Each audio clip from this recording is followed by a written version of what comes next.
സന്ധിവാത രോഗമായ ലൂപ്പസിനെ കുറിച്ച് കേരളത്തിൽ അവബോധം സൃഷ്ടിക്കണമെന്ന് ആരോഗ്യ വിദഗ്ധർ. അവബോധമില്ലാത്തതിനാൽ ഒട്ടേറെ മിഥ്യാധാരണകൾ ലൂപ്പസ് രോഗത്തെക്കുറിച്ച് പ്രചരിക്കുന്നുണ്ടെന്നും വിദഗ്ധർ മുന്നറിയിപ്പ് നൽകുന്നു. ലോക ലൂപ്പസ് ദിനത്തോടനുബന്ധമായി തിരുവനന്തപുരത്ത് സംഘടിപ്പിച്ച ദേശീയ ആരോഗ്യ സെമിനാറിലാണ് സംസ്ഥാനത്ത് ലൂപ്പസ് രോഗബാധയെക്കുറിച്ചുള്ള അവബോധം വർദ്ധിപ്പിക്കണമെന്ന് ആവശ്യമുയർന്നത്.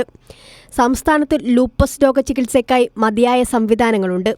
എന്നാൽ രോഗനിർണയം കൃത്യമായി നടക്കാത്തതിനാൽ ചികിത്സ വൈകുന്ന സാഹചര്യമുണ്ട്.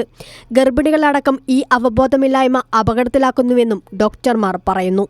എപ്പോഴും അവരൊരു നോൺ സ്പെസിഫിക് സിംറ്റംസ് ആയിട്ടാണ് പ്രസൻറ്റ് ചെയ്യുന്നത്. ജോയിൻറ്റ് പെയിന്, ബോഡി വേദന. അപ്പം അങ്ങനെയൊക്കെ ആകുമ്പോൾ ഒരു ജനറലായിട്ട് വാദം എന്നുള്ള രീതിയിൽ പണ്ടൊക്കെ അതിനെ അധികം ശ്രദ്ധ കൊടുക്കാതെ കളയുമായിരുന്നു.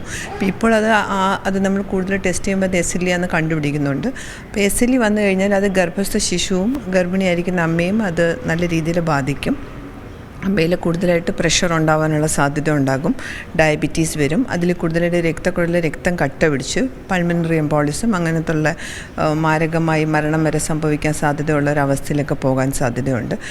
ത്വക്കിലുണ്ടാവുന്ന ഒരു സന്ധി രോഗമാണെങ്കിലും ലൂപ്പസ് ഗുരുതരമായ ആരോഗ്യ പ്രശ്നങ്ങൾ ഉണ്ടാക്കും. കേരളത്തിൽ ലൂപ്പസ് രോഗബാധയെക്കുറിച്ച് കൂടുതൽ പഠനം വേണമെന്നും വിദഗ്ധർ ആവശ്യപ്പെടുന്നു.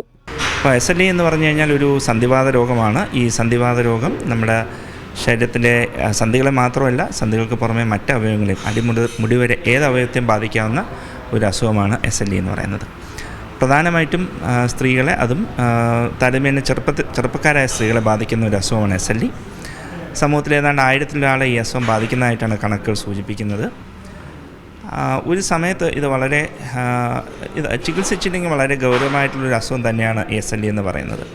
ഏത് അവയവത്തെയും ബാധിക്കാവുന്ന സിസ്റ്റമിക് ലൂപ്പസ് എരിത്തമെറ്റോസ് രോഗം ചെറുപ്പക്കാരായ സ്ത്രീകളിലാണ് കൂടുതലായി കണ്ടുവരുന്നത്. തിരുവനന്തപുരത്തെ ഇൻസ്റ്റിറ്റ്യൂട്ട് ഓഫ് റൂമറ്റോളജി നേതൃത്വത്തിൽ സംഘടിപ്പിച്ച സെമിനാറിൽ രാജ്യത്തെ വിവിധ ഭാഗങ്ങളിൽ നിന്നുള്ള ഡോക്ടർമാർ പങ്കെടുത്തു. കൈരളി ന്യൂസ്, തിരുവനന്തപുരം.